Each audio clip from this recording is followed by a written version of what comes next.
the word normal is disappearing and will have disappeared totally, in my opinion, by this time next year, barring a total interruption of life due to a nuclear exchange. The country we know that we have loved and that so many people fought and died for no longer exists. Today, just across the world, people saw the most horrific demonstration of, I would call, a political meltdown of a socialist/communist undertaking in the Kavanaugh, the gentleman, Judge Kavanaugh, who's being, if you will, grilled and drilled by the Senate. What we saw is, in my opinion, the total demonic manifestation of absolute crazy people. And, Michael Savage makes a statement that liberalism is a mental disorder. Yes. I don't think anybody can challenge that. But what we're seeing tonight, let's talk about what's going on in Syria, because, I'm sure it's going to sound like a pun, but it doesn't get any more serious than what's going on right now. Right. And today, 26 Russian airstrikes against Idlib, Syria. One Israeli fighter jet was hit by a Syrian missile. The United States, UK, and France all know that Assad has won the civil war because of the Russians' backing, and the French ambassador even publicly admitted it. But now you've got I said years ago, Dave, and I think I've said it on your show 3 or 4 years ago, we're going to be in the period of double crossing, triple crossing, and quadruple crossing of everyone's interests. And as it's been said by someone else before, that there are no markets, only manipulations, and nothing happens by chance. Everything is being orchestrated, scripted by the New World Order proponents. And what we're seeing right now is, in my opinion, the setup for a global conflagration. I don't know when it's going to happen, but I can tell you this: there's never been a Russian, if you will, a Sino-Russian joint military maneuver with so much happening and so many assets, both ships, aircraft, men, and all the positioning, not only in the Middle East, but moving onto Russia's western front. It's like someone decided to stir the global pot up totally. And even now, the weather that has turned completely, and I will say this, I believe in man-made global warming. It's called manipulation, geoengineering. It's called weather wars. It's called the Air Force document, the weather as a force multiplier. And by the way, that came out almost a decade ago. In other words, We Own the Weather 2025 was the title of it. But got news for you, they've owned it for the past decade, or at least 2.5 decades. So now we've got, if you will, an overwhelming series of events happening throughout the world. And I believe, too, what we're seeing, Dave, is AI, artificial intelligence, but I call it Antichrist intelligence, working in all realms. Now, remember this. You and I, even as humans, as marvelous as God created our brains to be, we cannot do what the supercomputers can do in an instant. Remember when we talked about China being able to identify anybody in China within, a second, and we're talking about billions of faces, or at least 1.5 billion faces.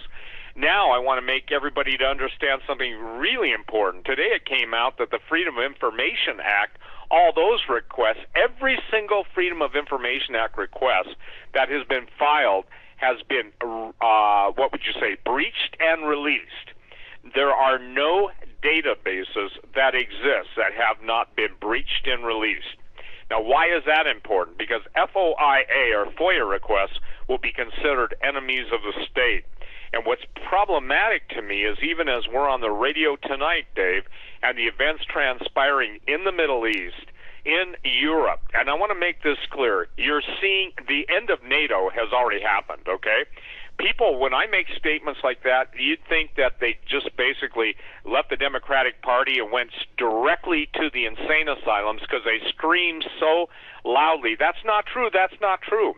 But when you've got the French ambassador, even today, publicly admitting, that Assad has won the civil war, when you see Germany's statement that they're going to basically, with France and other European nations, i.e., and I'll say this, that they've already made their secret deals with Russia. I'm going to say that one more time.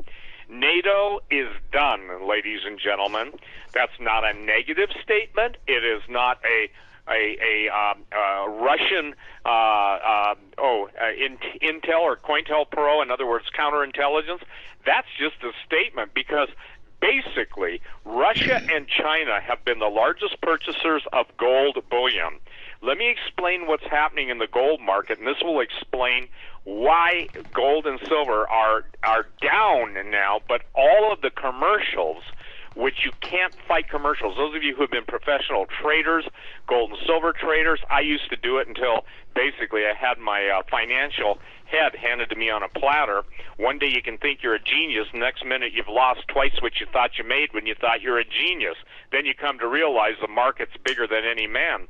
But the commercial traders are taking on a long position. They would only do that having not had a long position, meaning they believe gold and silver are going to go up. But before they go up, they're going to manipulate the gold and silver prices down in the futures market, and they're going to come in and buy bullion like no tomorrow. And as different people like Rob Kirby, the analyst, basically he trades in tons of gold. I know a couple other gold traders that deal in tons, and you're talking, $30 million a ton easily. And so you're talking about people that can put some serious money together. So it would be astonishing for people not to recognize the threat of an agreement between the two largest gold holders in the world right now, number one being China. By the way, when you see the official gold holdings by the World Gold Council, let me just say this, that's daydream believing. That's totally horse manure. It's believed that China has got in excess of 30,000 tons of gold. Now, I want to remind people of the history of China. You've got all the different dynasties. You've got, obviously, the reign of Kublai Khan, Genghis Khan in that part of the world.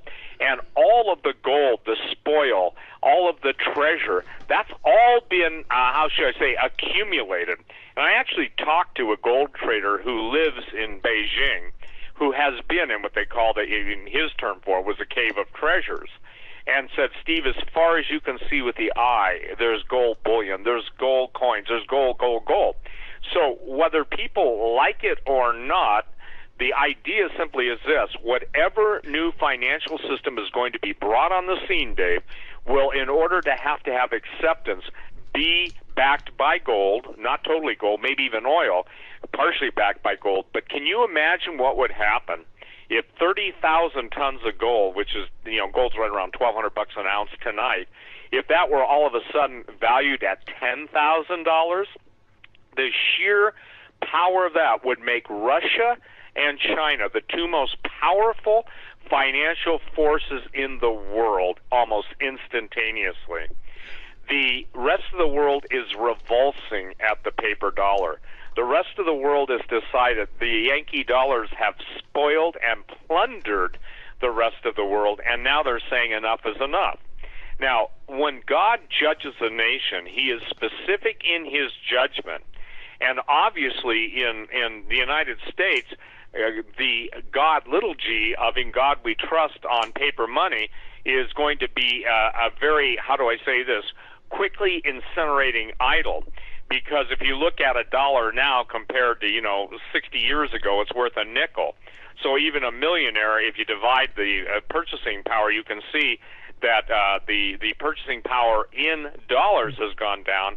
But obviously, when you look at it in gold, it's going up. So the thing I'm telling people is this: you're going to see the panic into the market to acquire physical. Now, in the metals market, in the physical bullion coin business, for the last 8 months has been languishing, just absolutely languishing.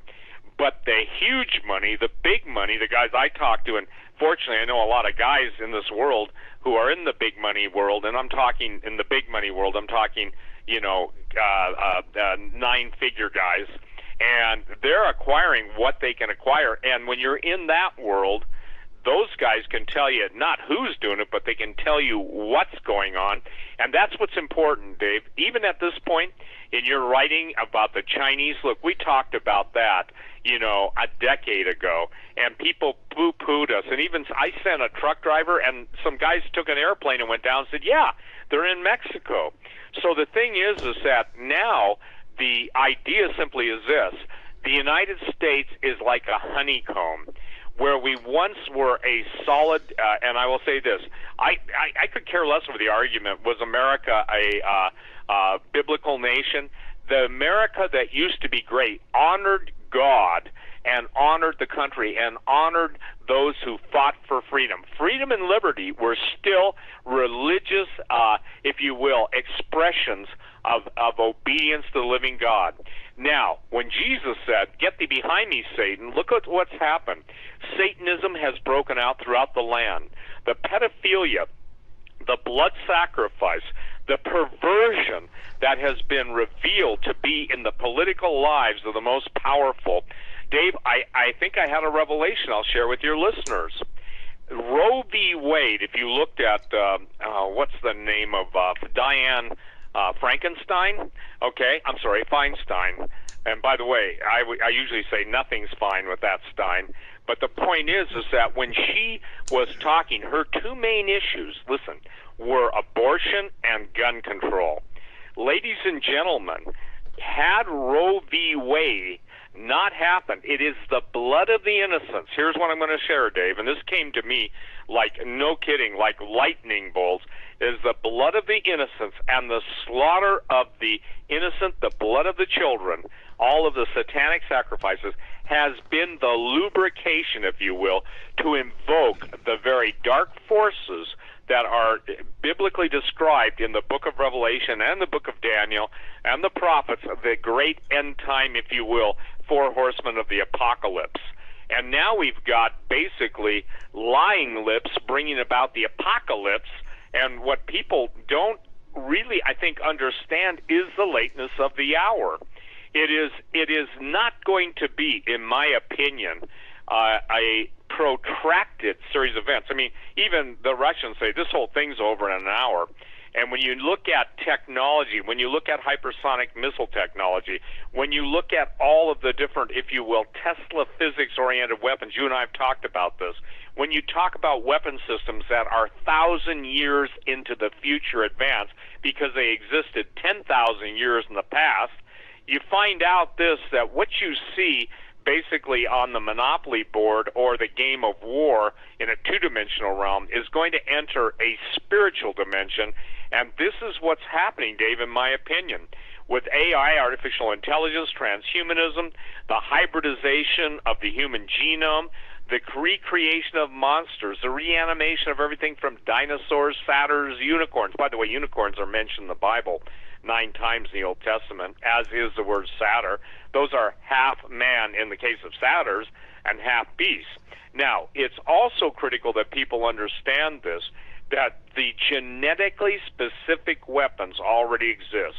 You can identify any trait of any people group, and you can generate a bioweapon and target that group without worrying about any secondary infection or any of the transmission vectors normally associated with it affecting the non-targeted group. So and here's what happens.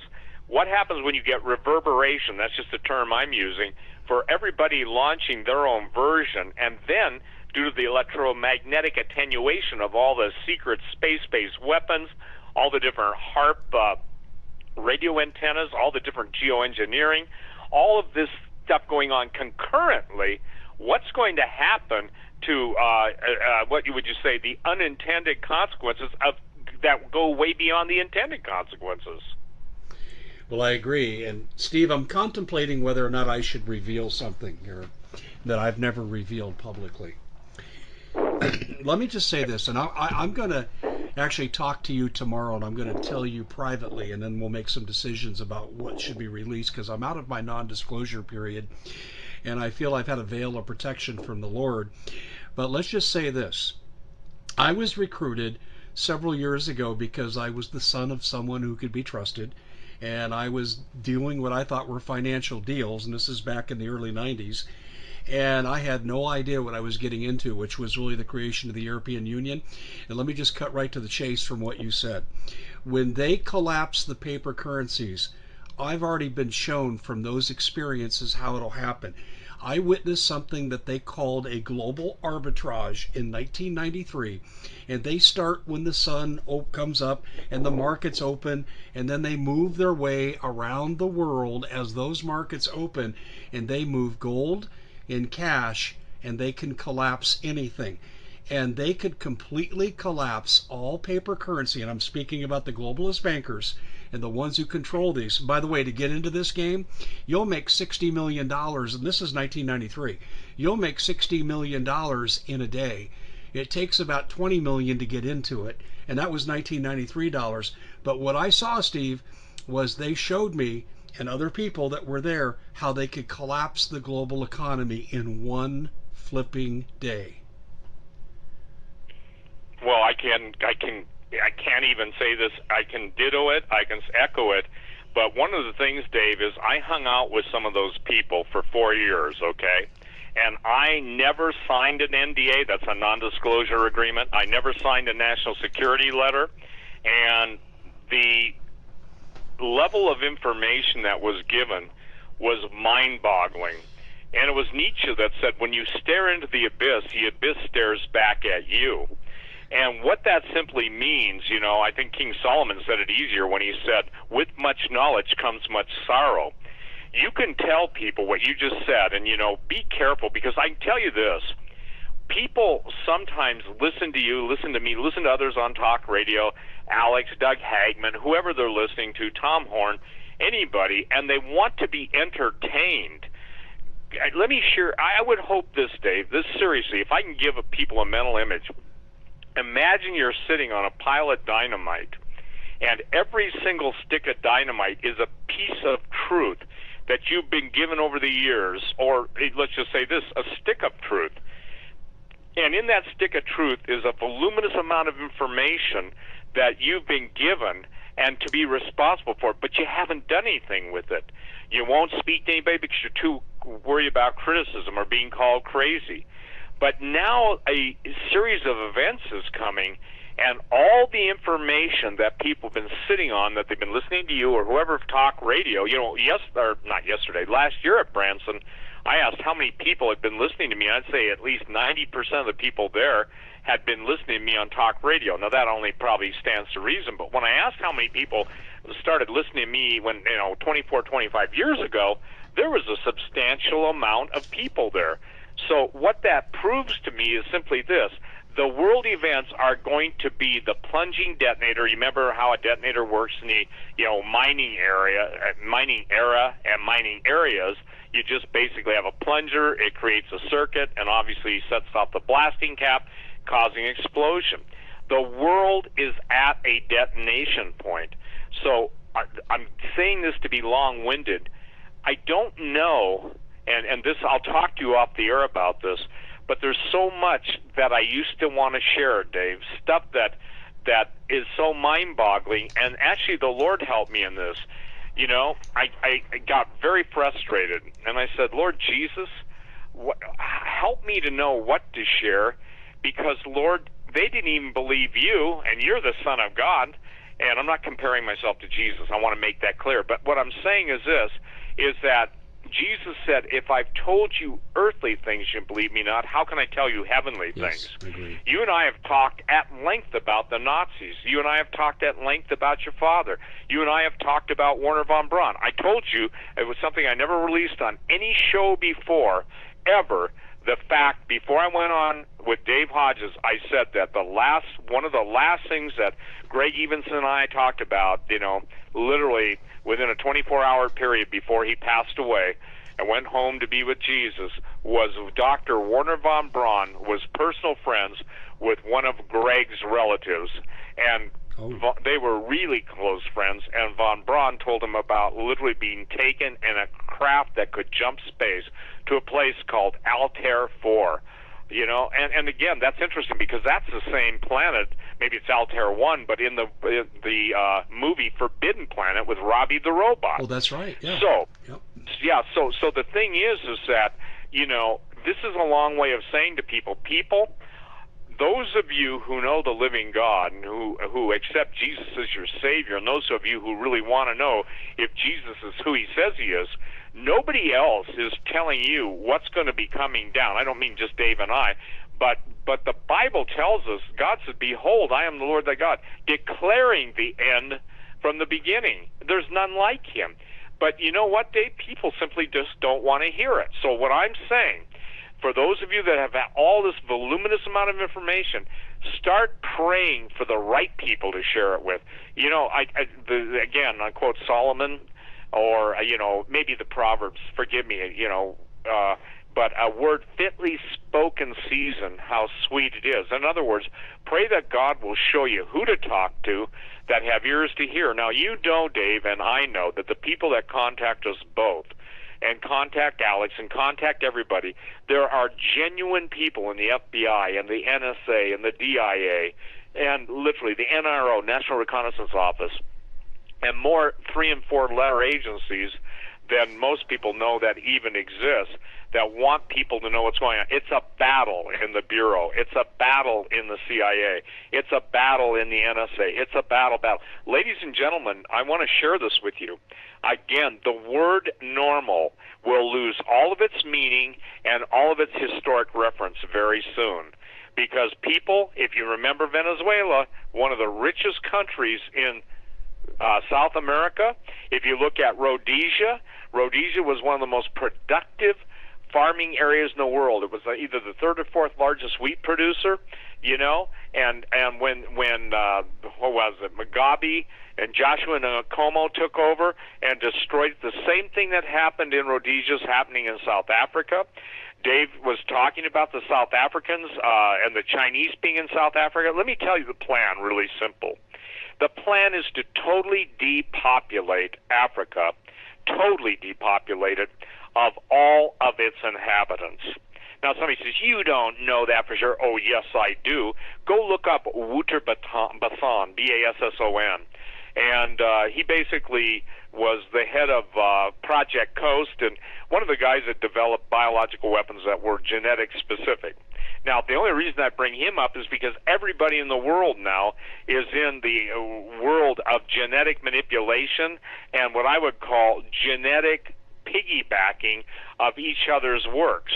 And that includes bioweapons, it includes every form of artificial life forms. And, Dave, it's like a bad science fiction movie or a series of episodes of science fiction movies that are coming to play before people's eyes. And still, because of mind control, because of MK Ultra, because of Project Monarch, and all the different, if you will, integrations into the normal human realm of existence. And by the way, it doesn't get any more plain. Orwell's telepresence, and now we've got computer presence, and now, people used to say, well, I don't have a camera on my screen, and I used to scream. They'd claim they don't have one on their screen, and I used to scream, the whole screen is a camera. And when I first said that, people say, yeah. No offense, but you'd think we're dealing with a bunch of goats, so maybe that's a problem. Because they were so naysayers, they would chew their cud, but they would never speak any truth. So here's the thing. We're now at this point that we're seeing a global positioning. I think it was Russia today that, I don't know the amount of planes, maybe 10. Do you know the story I'm referring to? That they launched 10 nuclear-equipped fighters and did basically trial runs against the U.S. assets in the Middle East. Did you see that story? Yes. Yeah. Sorry, okay, that's it. Got a little interference here, Steve. Yes, I did see it. It's a fascinating story. Go ahead and tell us more. Well, here's what I want people to understand. It wasn't too long ago when President Putin and the whole country of Russia, he had a test to move all his people out of Moscow into the fallout shelters, okay? Moscow's subways, they have bomb shelters. Years ago when I started writing newsletters, it's just a little bit of antiquity, not reminiscing, but the Russian civil defense was called MPVO, and I'm not even going to try and pronounce it, Mary Papa Victor Oscar. And the thing is that what was so interesting is that when Putin, and I think the left has got a death wish beyond even what I can define, because had Hillary Clinton gotten president, that's when they were ready to go for it. And let me tell you something about Russian nuclear policy. Russian nuclear policy is real interesting. You just listen to the generals, you listen to the president of Russia, and they feel if they are facing a nuclear threat, they reserve the right of first use. Remember, Bill Clinton comes along and says, we'll absorb a nuclear strike, and we'll consider our options before we retaliate. One of the heads of what was the Strategic Air Command, but I think it's the U.S. Air Force Missile Command, do you remember when he said he wouldn't obey an order from President Trump, the four-star general? Yes, I do. Trump should have fired his sorry donkey, okay? The dumbass speaking. That's a biblical term. Now, here's the thing. We're at a point where, as you were told and you were shown, this thing can change. And what, it's interesting. It was like, here comes the sun. As the sun will spread, the sun obviously rises in the east and sets in the west. Follow the sun. Watch a clock. You can get one on your computer. Just pull it up. As that sun band, the area of the planet that's illuminated at a given point and a given time of day, whatever time zone, or dark where it's in the night, but you can watch that because it will begin in the Far East. It will spread to the Middle East. It'll spread to Europe. Europe's 8 hours ahead. It will hit the Americas. It will hit Japan. The question is, will it hit Japan spreading west, or will it start with Japan too? So Japan was the lender of the last resort, and basically Japan buoyed the entire world with what was called the yen carry trade. And Japan just allowed people to borrow yen and spend it without any interest or very little interest, and obviously, they were printing their yen, and they were getting the world so liquid with paper money. So what happens with all paper money? All paper money goes to its net value, which is zero. So now we've got the perfect financial storm. We've got the perfect geological storm. And when I say geological storm, I'm talking volcanoes and earthquakes. We've got the perfect climatological manipulated storm. We've got civil war brewing in the United States. And, I remember being on Art Bell, one of the first times I was ever on his show years and years ago, actually decades ago now, and talking about civil war. And then I was crazy, and I think his statement when he was alive was, well, let's hope not. And I said, well, you can hope all you want, but we're coming to it. Someone says, well, don't say that. You're speaking into existence. I'm defining the positions. And what we're seeing with President Trump, I want everybody that listens to Dave's show to use common sense, the name of his show, and go look up Saul Alinsky's Rules for Radicals. What we're watching is the overwhelming barrage against Donald Trump, his family, his policy, his friends, his attorneys, his appointees, everything. They're throwing as much you-know-what as they can at him, seeing what will stick. And if you don't understand who James Comey is, that's another pronunciation for C-O-M-E-Y, and you don't understand what Mueller did when he made the FBI take out all references to Islamic terrorism from their training. I don't know if you remember that, Dave, but he's the guy that did it. Yep. And then you see all the people that are the most outspoken critics of Trump, especially when you're dealing with John Brennan, who is a Muslim. The point being is that you're beginning to see why the entity in the White House, the abomination that made desolate this country, basically appointed all those people. Because if you remember, one of his promises is, look what I will do for Islam. Watch what I will do for Islam. And now you see the Pope. Let's get to this, too, because it's all tied. You're dealing with a duplicitous intelligence monster. There are good people in it. There are bad people in it. But it's like a hydra. It's like Medusa. And we need, if you will, the shield of God's protection to protect us. Now, I believe in what I would call functional authority and functional power. That is not presumptive authority or presumptive power. But most people are sitting back as spectators in their own demise. I think, was it Lenin that said the West will sell the East the rope in which we will hang ourselves? And I would say, I'd go beyond that and say, yeah, and there'll be entrepreneurs on the internet trying to watch the end of America literally with video cams or webcams on whatever form of transmission they can get up in a nuclear electromagnetic storm that'll be selling, if you will, in Bitcoin, eyewitnesses to the fall of America. And people say, that's not going to happen. You watch. Go ahead, Dave. No, I totally agree with you. But I'll tell you, Steve, you're dredging up some old ghosts for me. Just real quickly, it's time for me to really kind of get this off my chest. And let me say this. Vance Davis, who I've had on my show a lot, we've been friends for 26 years. Vance knows everything that I went through. He's seen the documents, which he advised me to ship out for safekeeping. He has seen everything. And listen, when I came out of college, came out of high school, I was recruited to the Naval Academy. And my dad said, absolutely not. I don't want you to live the life I had. And then after he died is when I was approached again to work on what ended up being the creation of the EU. I had no idea what that was about. No idea. But I'll tell you what I saw, Steve. I saw the murder of the Charcot family because they wouldn't capitulate their 5 French banks to the system and take a currency devaluation. And they were all strangled with piano cord, piano wire in their French Riviera home. And I had no idea that these people were capable of this. I had no idea where this was going. And I went in and says, I want out. And that's when they showed me this arbitrage thing. And he goes, look how powerful this is. I don't care. I want out. They let me out. And they also let the person who recruited me in out. But I will tell you, I have seen evil in its face. And this is why, Stephen, this is probably giving you some insight as to what is my worldview and how I approach things.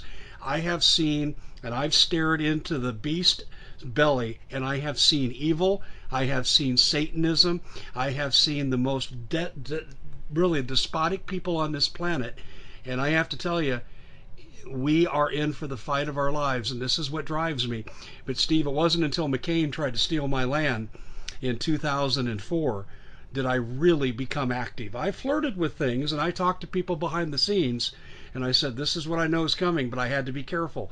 Now, the veil's off. I have no restrictions. I can say whatever the heck I want, and I think it's time in these end days that we all start telling what we know. And praying for the right time. And I say that because there are certain things. Look, when I start talking, I'll give you a good example. And this isn't to be salacious or dirty-minded, but how many people could even put together the fact that sex robots would be something that would be introduced into the public psyche and would be a form of birth control, and that, in essence, appealing to the most, and by the way, it was sex, S-E-X, somebody said even beyond the word free, sex is a more powerfully charged word.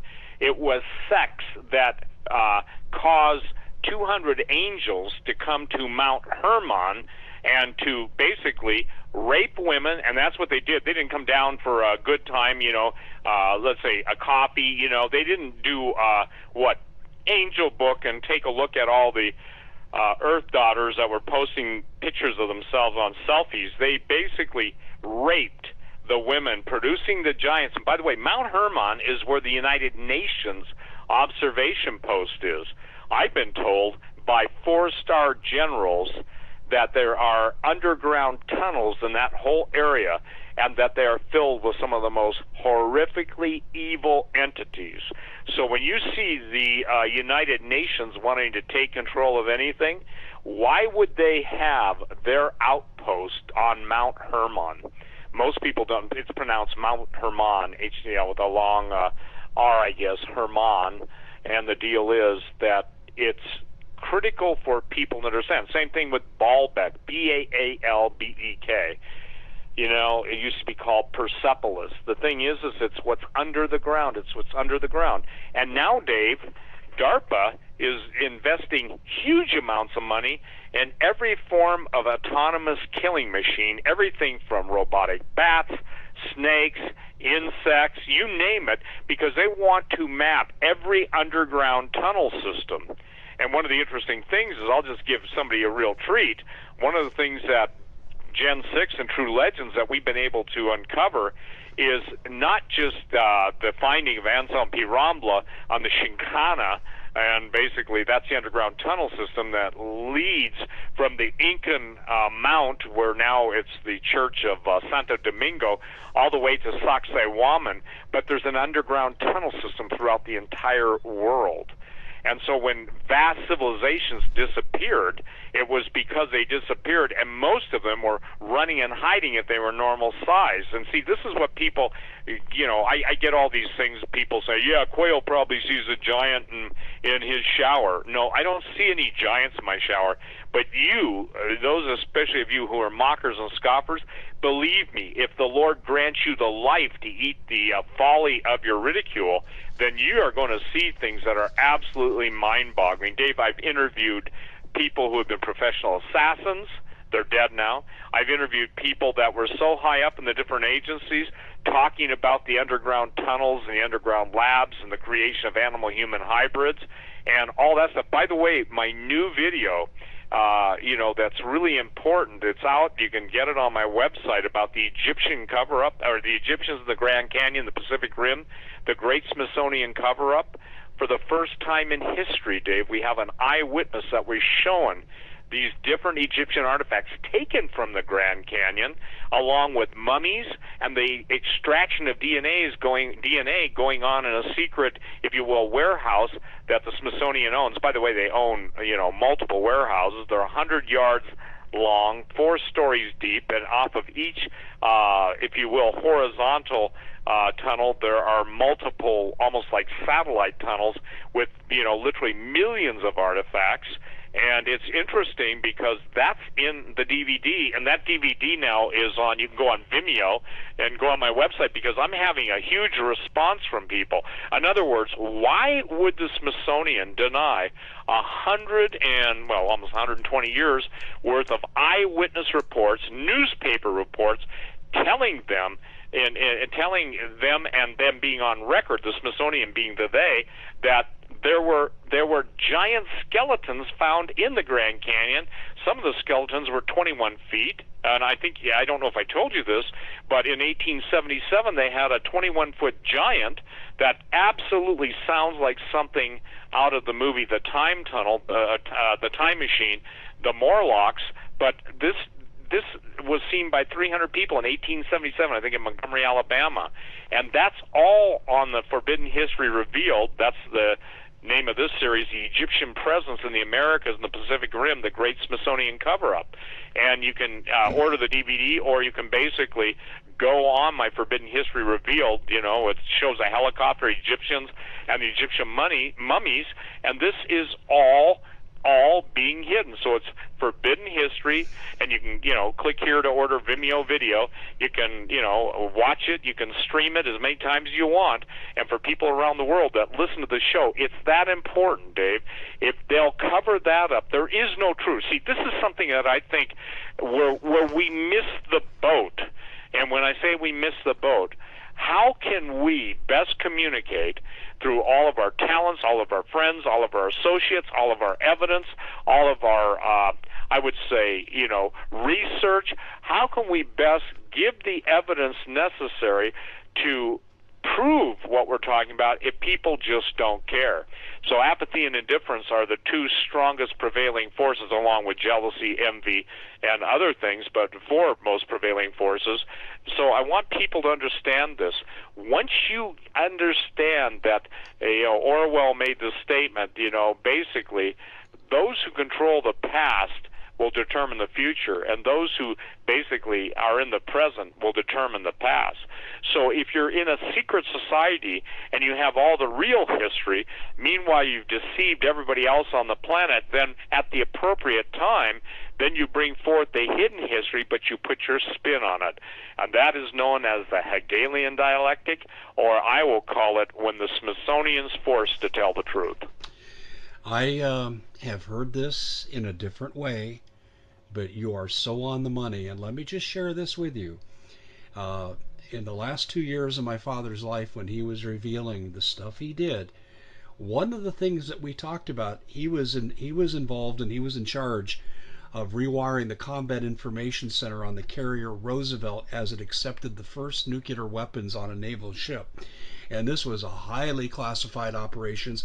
He went straight from that, straight to working with German scientists. They retired him 6 months early. This is how high level this stuff was.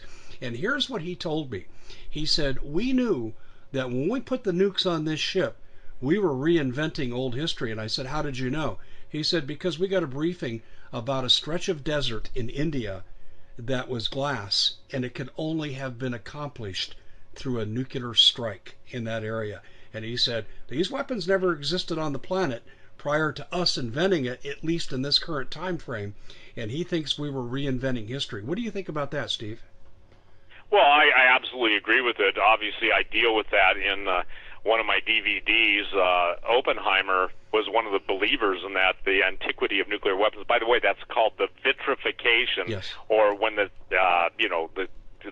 sand is turned to glass, and the fusion was similar to what was found. The glass particulate was, and there's actually a sea of glass. I think it's in the Mohenjo-Daro area. And Dave, the Mahabharata and the Vimrayana and all of the ancient Indian Vedic, Vedic texts talk about this. They talk about the, if you will, the nuclear war that took place in antiquity.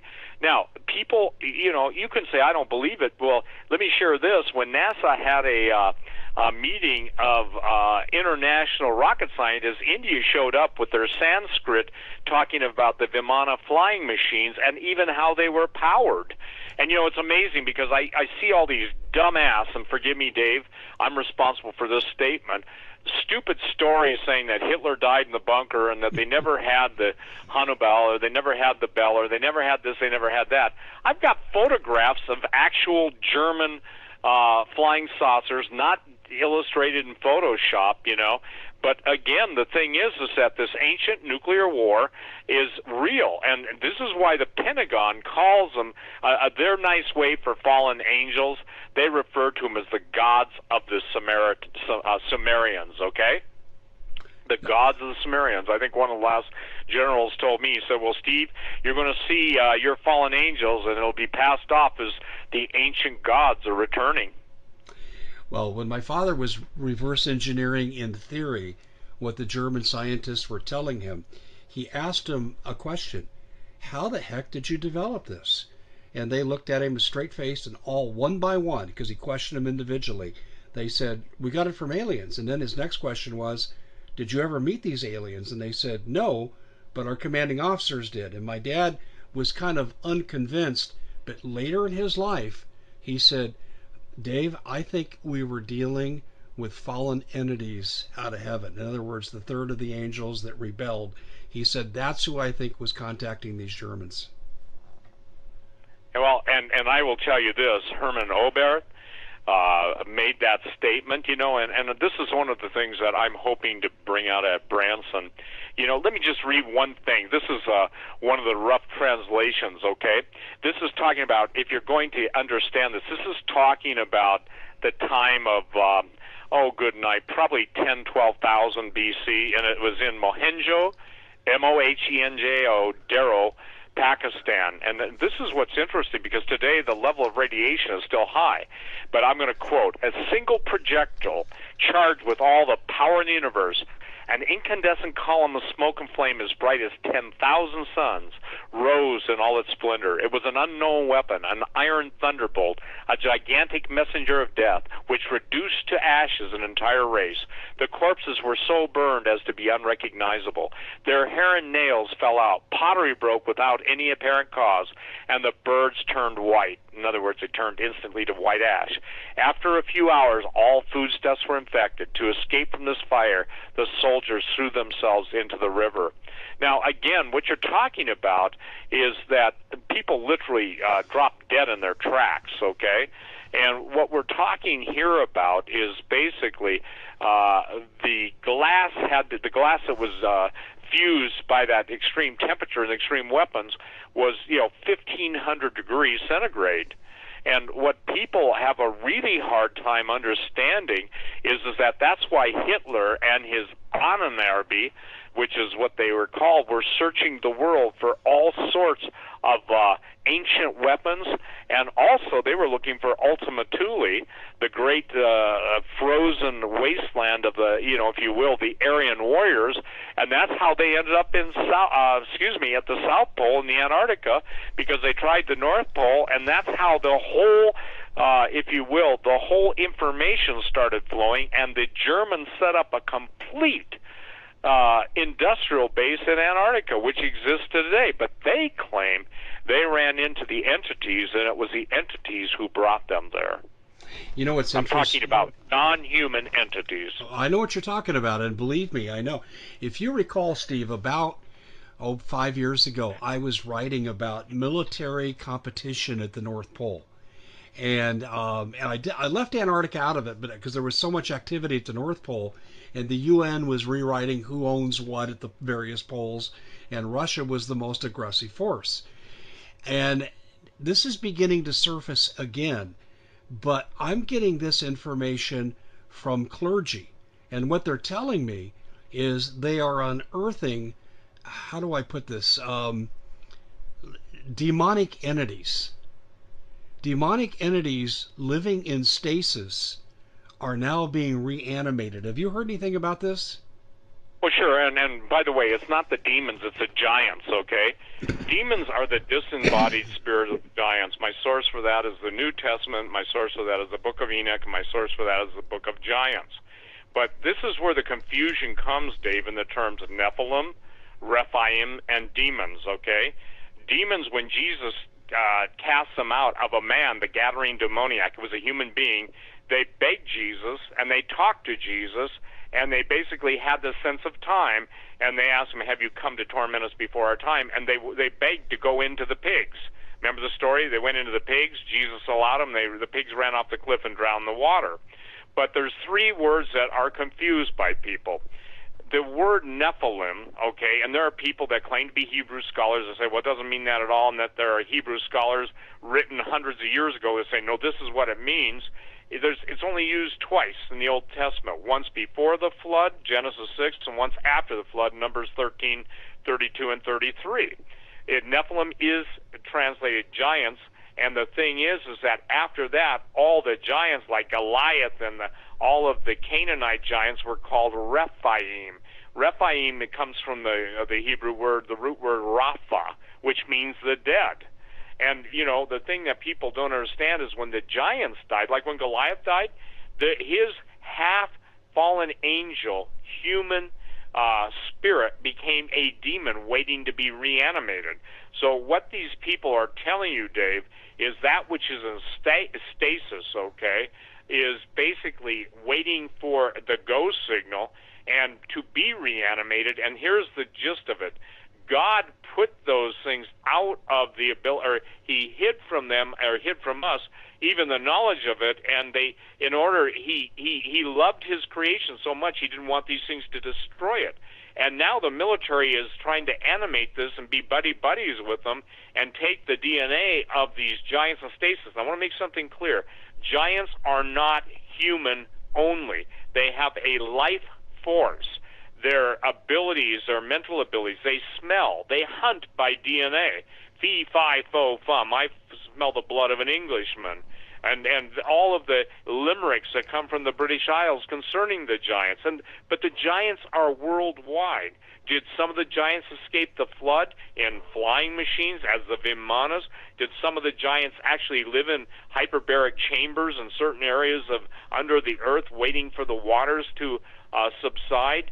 The point being is that there's a lot we don't know, but unfortunately, Dave, the powers that be, the devils that are, those who are going to be given control of the earth for 42 months, times and a half, are basically incredibly evil. I think it was late David Spangler who made the statement that there's going to be nobody who enters into the new world or the new age who doesn't take the Luciferian initiation. Exactly. He did say that. So So you know, the thing, by the way, for your listeners, and I'm going to post it tonight, and I'll keep it up there, but The Mystery of Ancient Nuclear War by Brent Swanser.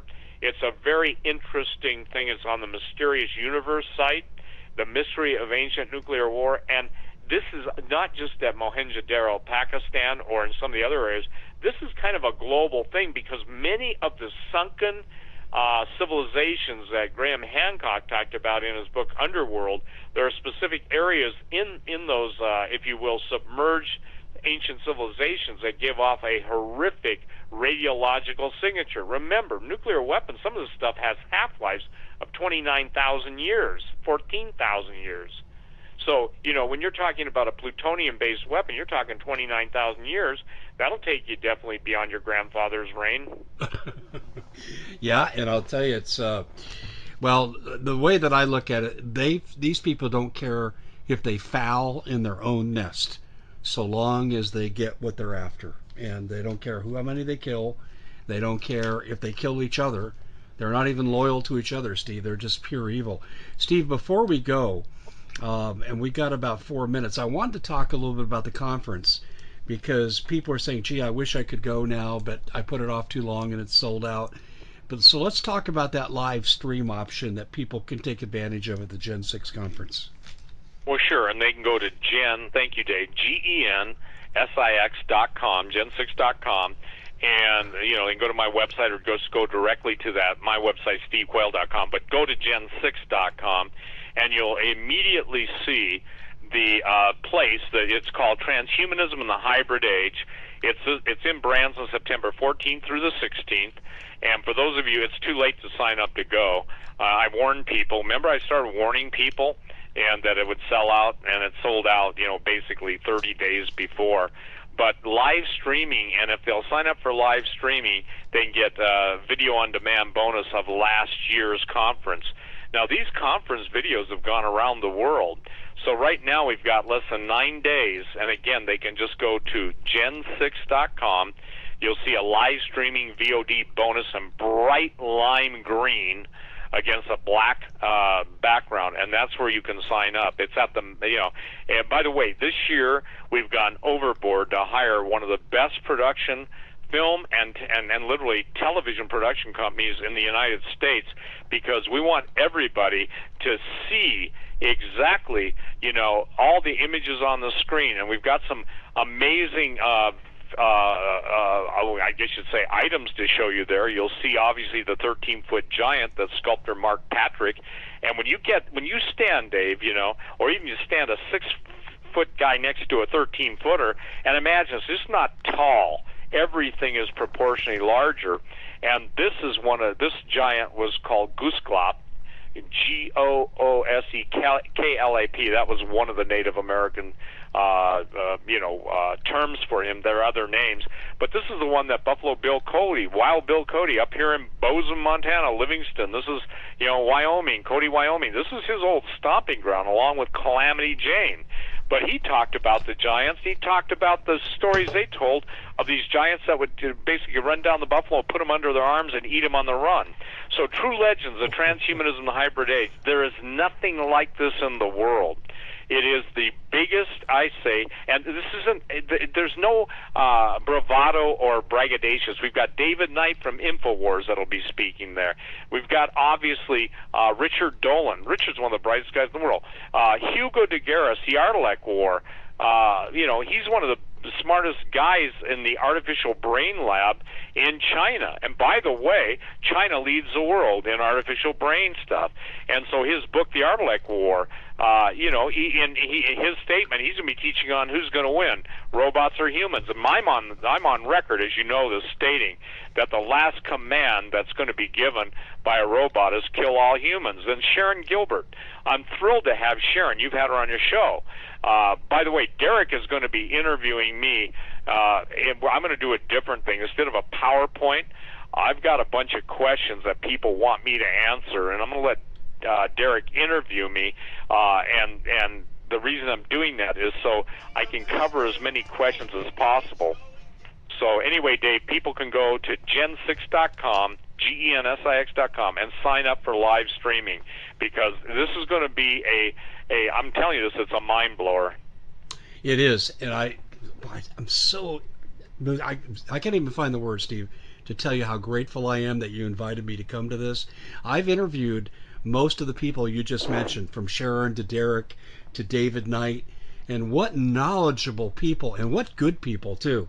So I'm really looking forward to it. Steve, my friend, we are out of time, so I want to encourage everyone to go to sign up for the live stream. It's going to be fantastic. And if you're going to be at the conference, seek me out, please. I want to meet each and every one of you. Steve, thanks so much for joining us. Blessings, Dave. I'll see you next week in Branson, Lord willing.